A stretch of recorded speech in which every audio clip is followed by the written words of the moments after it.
2021 marks the 25th anniversary of the New Basics Brass Band. As we were all discussing on how to celebrate or commemorate 25 years, 25 years, that's a quarter century, that's a long time. I suggested we do a documentary. Only problem is we were in the middle of a pandemic. I had no idea how to tell a story or do a documentary in the middle of a pandemic. So what did we do?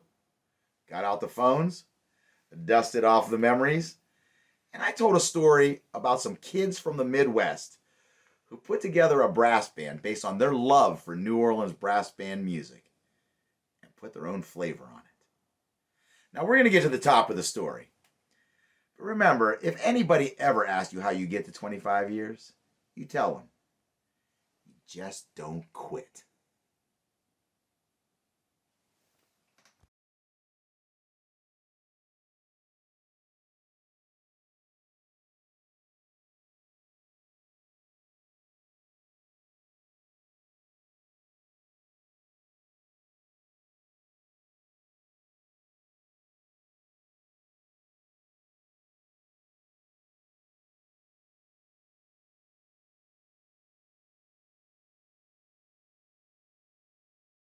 Why did I form New Basics Brass Band? Well, the simplest answer to that is that I wanted a gig. Um, I was getting out of school and getting on with life, and I wanted to keep playing rather than waiting for the phone to ring, or because I was doing some subbing and playing with different kinds of bands, ska bands, funk bands, jazz bands. I decided if I wanted a gig, I would just start a band. And why a brass band? Well, the first time I'd ever been exposed to something like that was after I got out of high school. A buddy of mine that I went to high school with, he had the idea to drive out to the Newport Jazz Festival. So we popped in his little Subaru Justy, drove out there, slept in the car, did that whole deal. And there was an event the night before the festival started at the Newport Casino, a grass tennis stadium. And they had a stage set up, and we were sitting in the bleachers, and it was a tribute to Louis Armstrong. So we wanted to make sure to go to that. Of course, being a trumpet player, super huge Louis Armstrong fan, and I wanted to check it out. And it featured Wynton Marsalis, Doc Cheatham, John Faddis. I think Ruby Braff was on that too, cornet player. Those were like the featured artists. And it was backed up by this brass band. I think it was the Liberty Brass Band at the time. And when I heard that, of course I'd been familiar with New Orleans music a little bit, listened to some Louis Armstrong, but I had no idea about that. It's the first time I encountered it live, in a live setting. I was like, man, that's pretty sweet. And I kind of like took that back in the memory banks. And as time went on, I started listening to that music more, and I started discovered the Dirty Dozen Brass Band and some other brass bands, and kind of got into it as I was going through school. In the summer of '94, Rob McAbee and I went to the Columbus Jazz and Ribs Fest. And one of the bands playing there was the Olympia Brass Band from New Orleans. They were all dressed in their uniform type of gear. They had the black pants and the white shirts, and they had the black and white hats that they wore. We're listening to them play, and then at one point during their set, Rob turns to me and says, I really want to put a band together like this. I thought, okay, whatever. I didn't really give it much thought at the time, but it wasn't long after that Rob started making some phone calls, putting people together, and we started writing music. Johnny Bachman was writing ridiculously great music. The late Brian Casey had written some great stuff. I know Aaron Molnar and Dave Bushy and Rob McAbee, they were all writing things that were all so very good. And we just had to learn them, and they had to become our own. So it took a while to figure out how to write music for this band, but eventually we started getting the hang of it. So we got together, and around that time, after our first rehearsal, I saw that the Dirty Dozen Brass Band was coming to Columbus, and they're playing at Stashes, that great club called Stashes. So I picked up the telephone, dialed the number, and I called up the club, and this guy named Dan Dugan answered the phone. I said, hey, I saw the Dirty Dozen is coming to town. I lead a brass band. Could we open for them? So Robbie calls me up, and to tell you the truth, I was not aware there was a brass band in Columbus. So he's asked me if they can open for the Dirty Dozen Brass Band. So our first gig ever in public was playing at Stash's, opening for the Dirty Dozen, the band that the band was kind of modeled after. And I'm like, that would be awesome. And they show up. They had people parading around the room. I guess I just never really thought about what instrument to play. So I had a tuba. I had a big 5/4 size tuba that I was playing on at the time. And I walked in, I'll never forget this. I don't think Rob remembers it, but I remember it. And I walked into the bar, and I'd invited my parents because, of course, this was a big gig. My dad's sitting down in the front of the bar, and I'm playing my tuba, and Rob looks at me and goes, "I kind of thought you'd bring a sousaphone." Well, I didn't own one, right? And so I said, no, man, everybody's doing it on tuba these days. Yeah, sousaphone, that's a thing of the past. And so we get through the show, and we're playing, and we get to talk to the guys, and the guy looks me right in the face and goes, "How long are you going to try to carry that thing around before you can, play the sousaphone? It's a lot easier." So here are my memories of the first gig. Terrible, awkward, not great. We all had music stands. That first gig at Stash's, we really didn't know what we were doing. At least I didn't. Maybe everyone else did. But I didn't know what I was doing. We were all reading off the charts. And it was one of those things where I think we played at least one, if not 2 or 3 actual Dirty Dozen tunes in front of the actual Dirty Dozen. We had like 3 or 4 songs, maybe 5, but we were supposed to play quite a bit. And I think our idea was we'll just vamp, right? We'll just keep playing. And eventually this magic will happen. The guys in the band were so gracious to us. They were so supportive and really encouraging. And they were so gracious and they were so nice. That wasn't what I was expecting. I was really expecting these big time musicians, which they are and they were then too. But I really expected them to be kind of standoffish and mean, and they weren't. And it was really nice that when we got off the stage, it was, "Yeah, you sound great." It's one of those things that I've always experienced from great people, great musicians. There's a level of support and humility among those kind of people. But the cool thing is we made our first record in 1997, and when we did that adventure, a couple of the guys from the Dirty Dozen came back through town around that time, and we connected with them, and a couple of them were playing on that record. And we played a couple other shows with them after that. We played that first gig, and then we were kind of off and running. Started booking clubs around town, and we put together a little promo kit and just kind of went at it. Back in the early days, we seemed like we were working a lot at a lot of different places. We'd take any gigs we could, I think. A lot of it I don't remember. A lot of it was really crazy.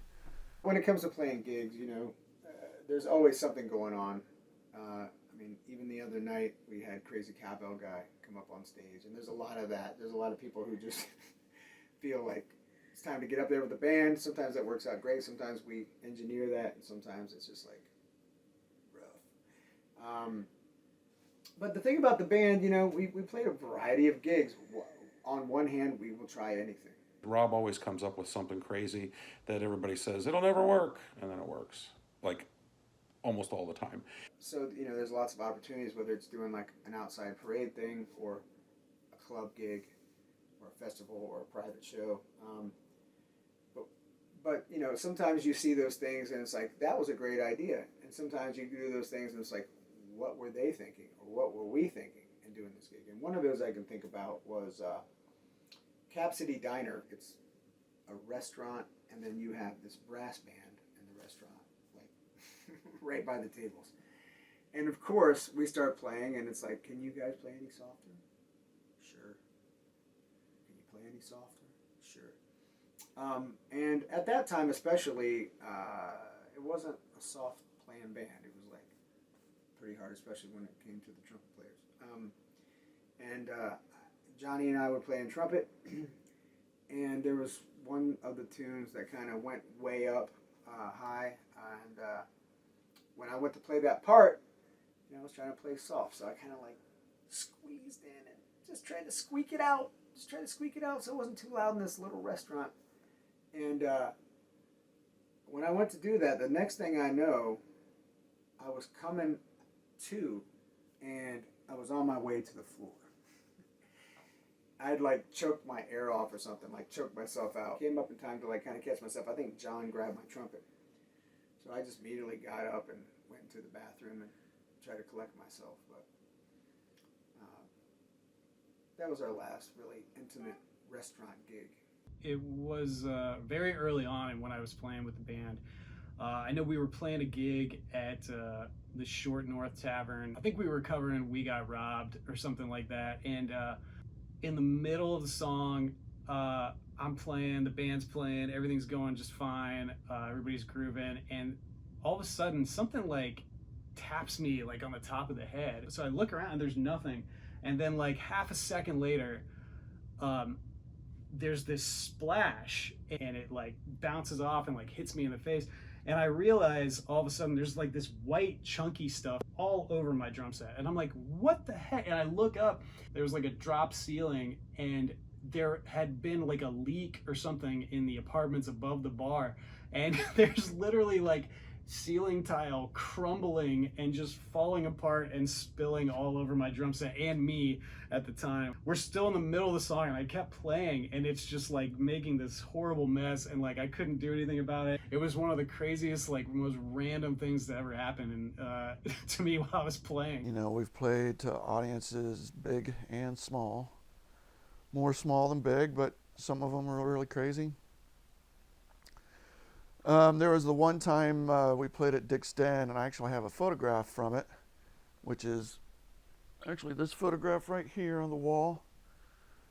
From December 12th, 1997, we played at Dick's Den, and that place was packed. It was a party. It was such a party that this was the night where the bar couldn't serve any more mixed drinks because all the glasses were out in the room. They had no more clean glasses to mix drinks with, so they couldn't serve any mixed drinks. We did a Halloween show there, Counterfeit Heist was great, where we all dressed in drag. There are some scary pictures of that floating around somewhere. I think there might be one of me as Lulu Benson, 6'5", beautiful long hair, bright red lipstick, but I refuse to cut off my goatee, so it's a little frightening.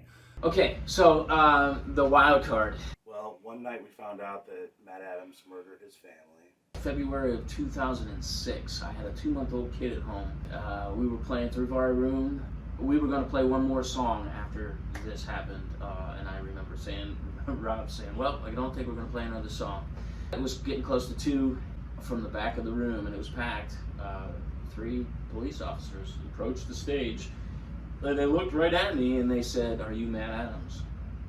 And I said, yes, I am, because I am. The police were waiting for someone on the side of the stage, and as soon as we played The Last Known, they apprehended Matt Adams. I don't know if they started to come on stage or not, but I knew that I needed to go with them. I remember at least one of them grabbed me by the forearm pretty aggressively and walked me to the back and out the back of the Rivari room. There were Grove City cops there, multiple cars, at least 4 Ohio State Highway Patrol cops. The number 8 sticks in my head, Columbus cops. There was a paddy wagon, there were a helicopter above, but I don't know why they would have 8 police cars for one person. I think it took about a half hour to get worked out and figure out that Matt did not do such a thing, and that there wasn't actually a murder that evening. Dirty Dozen Brass Band, very first New Basics gig. Now, Rob has his own story. I'm sure he's told. However, I'm going to tell you my story from that very first New Basics gig at Stashes. And this is a story that I've never told anybody in the band or outside of the band. So we played first, we got done, whatever. Dirty Dozen gets up there, they play their set, and then at the end of their set, I called New Basics up to the stage to play with them on something. It was probably Saints, is my guess. I was at the very back of the club, or the very front, wherever you want to call it. It was right by the door, far away from the stage. And I'm like, oh shit, they're calling us up. I got to go get my horn. So I get my horn, get it out of the case. So I'm walking through and I'm weaving through the crowd and it's dark and I don't see this pitcher of beer. And I knock it with my elbow and spill it all over this place. This full pitcher of beer. And where does it land? But in Kevin Harris's tenor saxophone case. And I'm like, oh, fuck. But I went to the stage and played with the Dirty Dozen. You know, that was my opportunity to play with the Dirty Dozen. So I did that.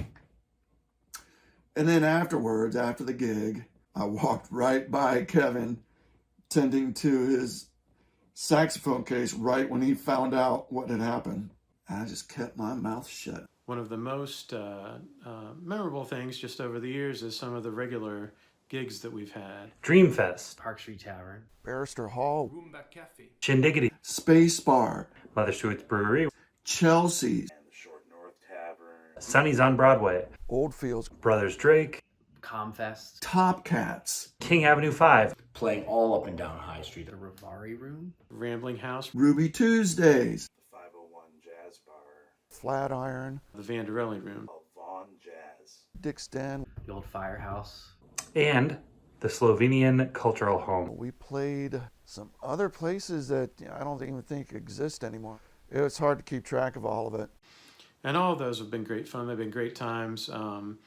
Not only just to get together with the band and play and work out new material, just to have a really good, regular chance to play together, but also to kind of connect a little bit more with some regular audience members, give them a chance to come out more often to hear us. Probably our most favorite gigs for me were at Dick's Den.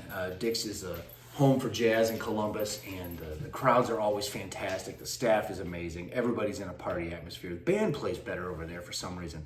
I do. And it's neat having the rhythm section up on that stage, horns out front. The dance floor is always packed. The bar is always packed when we play there. Just a big party.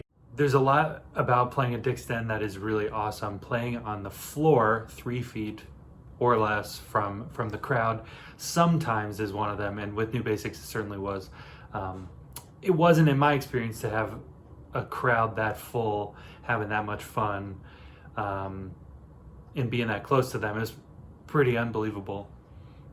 We got to do some recording with Bootsy Collins, as I remember, in his studio in Cincinnati. Well, as far as I recall, I think we recorded at Bootsy's place twice. He called it Rehab Studios. Yeah. We walked in and walking into the studio, and all of a sudden I come down the stairs with my sousaphone, and Bootsy looks up and he says, "A tuba? What the hell am I supposed to do with a tuba?" But he had that big grin on his face, and it was fantastic. The thing that sticks out in my mind the most would be getting the opportunity to meet and work with Bootsy Collins and Fred Wesley. And the way that came about was through an association with Freakbass. This is a funk band from Cincinnati. We went over to Bootsy's house in Cincinnati and spent, I don't know, the better part of a day recording one track that I don't know if it was ever used or not. But Freakbass has an association with Bootsy Collins and was produced by Bootsy Collins. So I think it was sometime after South by Southwest that Freakbass said, "Hey, you guys want to come down and meet Bootsy and maybe cut some tracks?"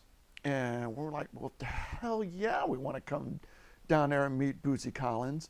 And I don't even think I knew Fred Wesley was going to be there until when we were already down there. I go around the corner, and who is sitting there but Fred Wesley, the trombone player from the JBs and James Brown's band. You know, just getting a hang of his vibe was so awesome. And then Fred showed up a little bit later, and he comes in and he lays down some tracks. And then we come in and lay down horn tracks with him.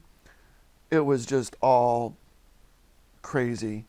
I still can't believe that I even got to do that. That was phenomenal, and it was such an influence. Boy, we've been doing a lot of talking about the New Basics Brass Band and what's been going on over the past 25 years. I think, however, we should take a couple minutes to check out some of the sights and the sounds of the New Basics Brass Band over the past quarter century. I mean, we're trumpet players. What else are we going to do? Yeah. What else are you going to do? That's true.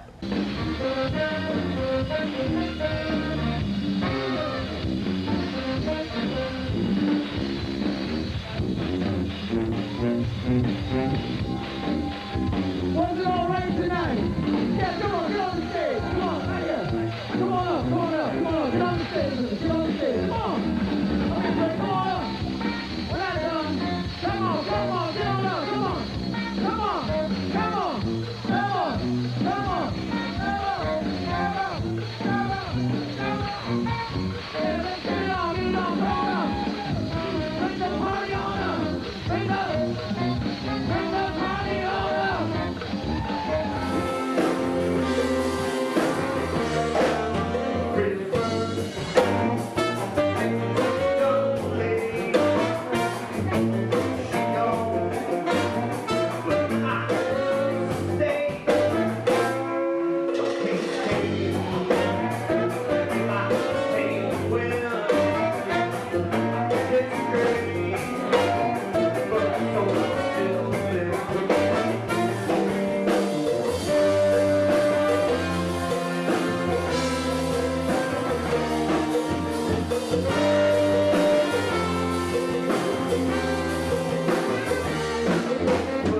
when you get home?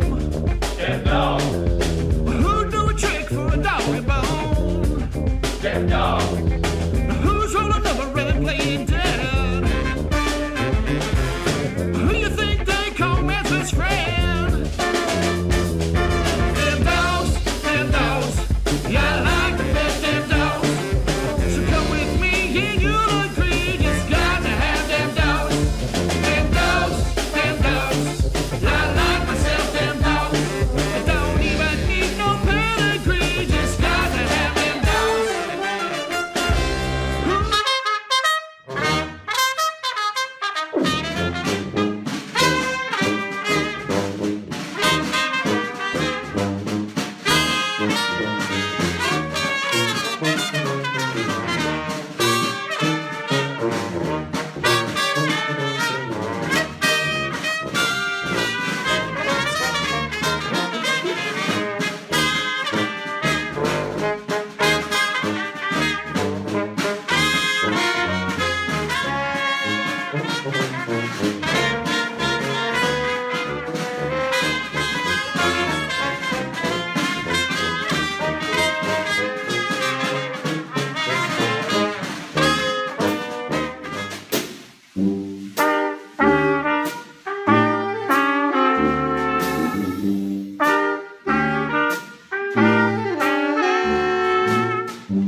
I've been around this great big world, had my pick of any girl. You'd think I'd be happy, but I'm not.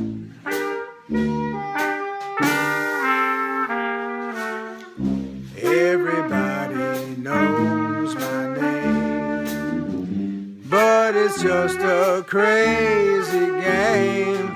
Whoa, it's lonely at the top.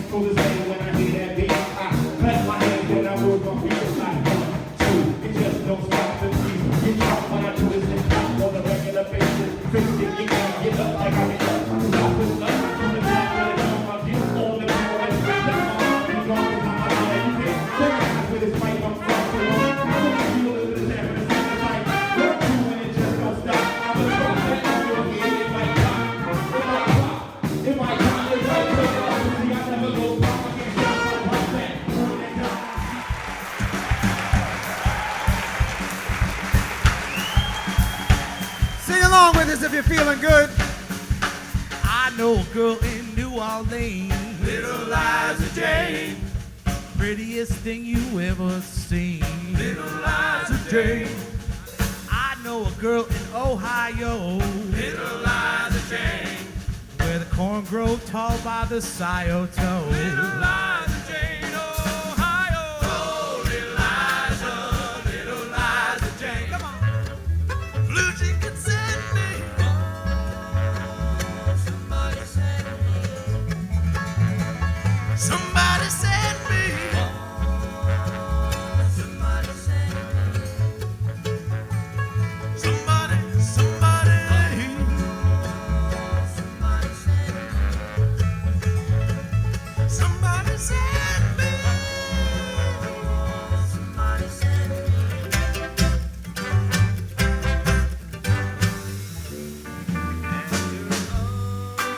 It's said and done, I'll soon forget you. Although I know that it'll be so hard to do. You can't shine your shoes and wear a suit. You can wear a suit and look quite cute. You can't hide your face behind a smile. One thing you can't hide when you're crippled inside.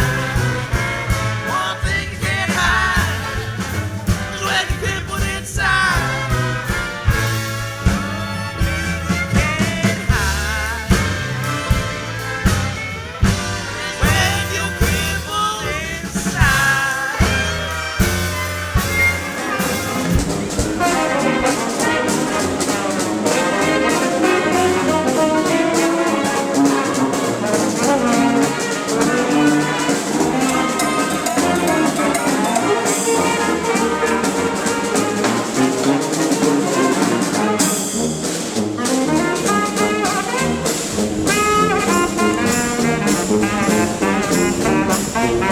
So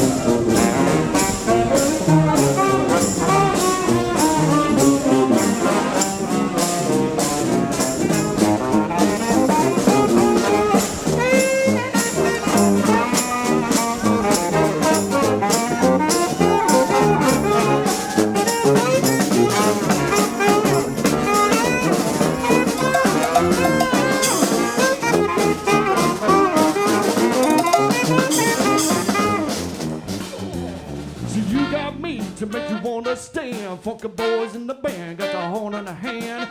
You got me to make you wanna stand. I'm playing licks just for kicks to the high demand. You got me to make you wanna stand. I got the slug in the glove and the TV is playing. Oh, you got me to make you wanna stand. New basic spread that funk out across the land. You got me to make you wanna stand. Say you got me to make you wanna stand. Yeah, you got me to make you wanna stand. Say you got me to make you wanna stand. So we're gonna send you out with this one, and just do whatever you feel like doing, I guess. Thank you all for being here.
After 25 years in the collective experience in the New Basics Brass Band, you would think that there'd be almost no scenario that you could throw at us and that we would think, I don't know what to do.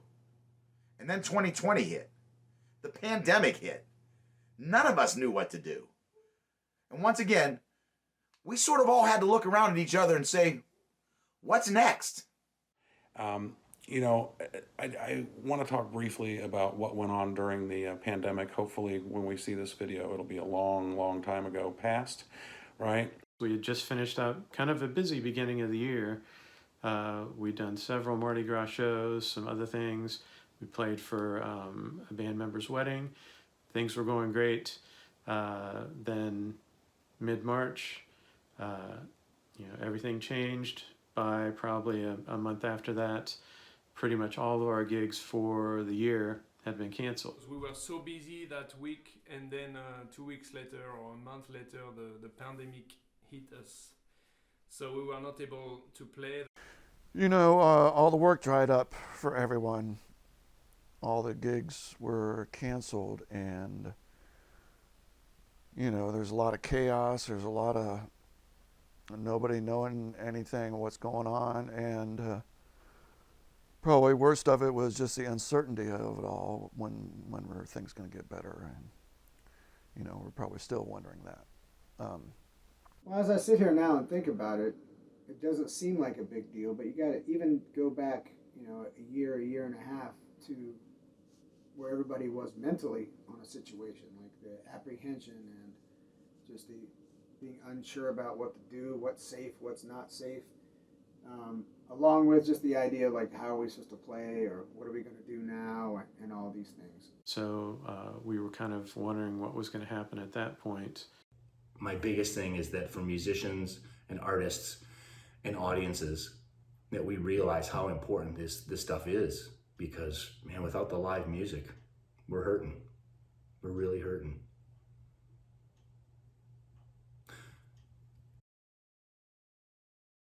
While we were all kind of shut down and kind of wondering what was going to come next, Rob got a hold of us all and said, hey, we should do these pop-up concerts. The pop-up shows were pure genius.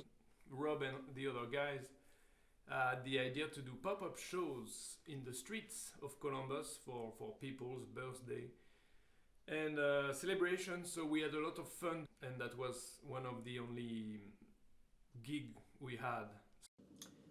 So the pop-up thing started happening when it actually got started by a fan, a customer, who asked us to come out and play.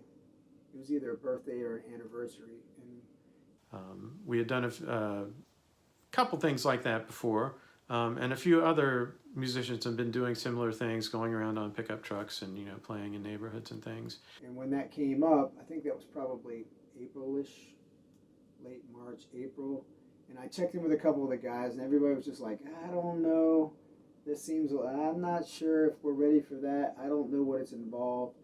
And I was like, well, okay. And I turned him down. I said, no, I can't get a band together. We don't know what to do. We're not super comfortable yet.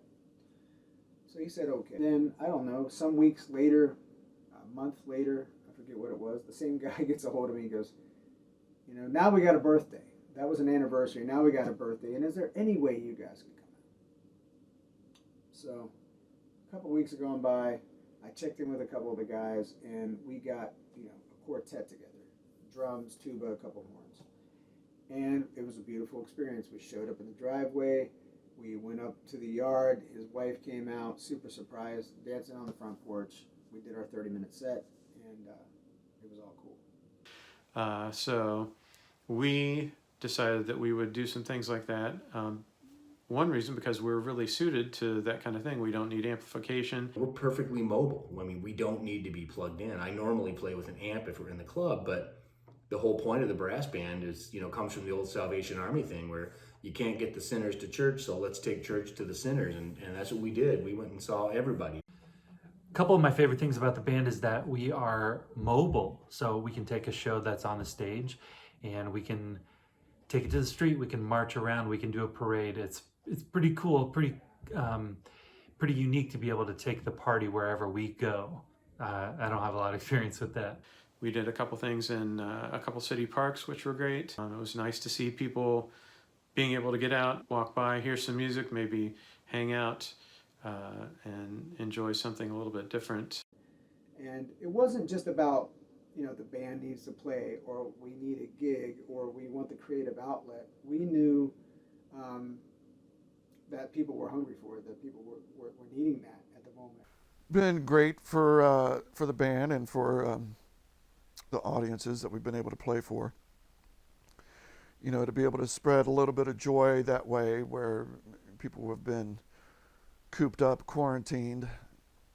That's certainly helped a lot of people doing that. Brought a lot of joy to people that didn't really have too much.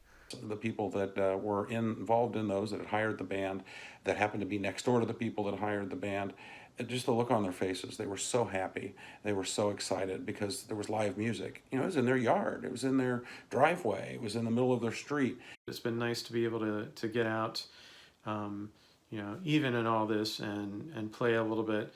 Good to, play with the other guys in the band and keep things going that way. But we did also a few just go out and play. Like we went to Schiller Park, we went to Goodale a couple of times, maybe another neighborhood where we just went out and played just for the sake of playing. And I remember that Schiller Park one because we roamed around a little bit, but we ended up setting up by that little amphitheater where they do the Shakespeare in the Park.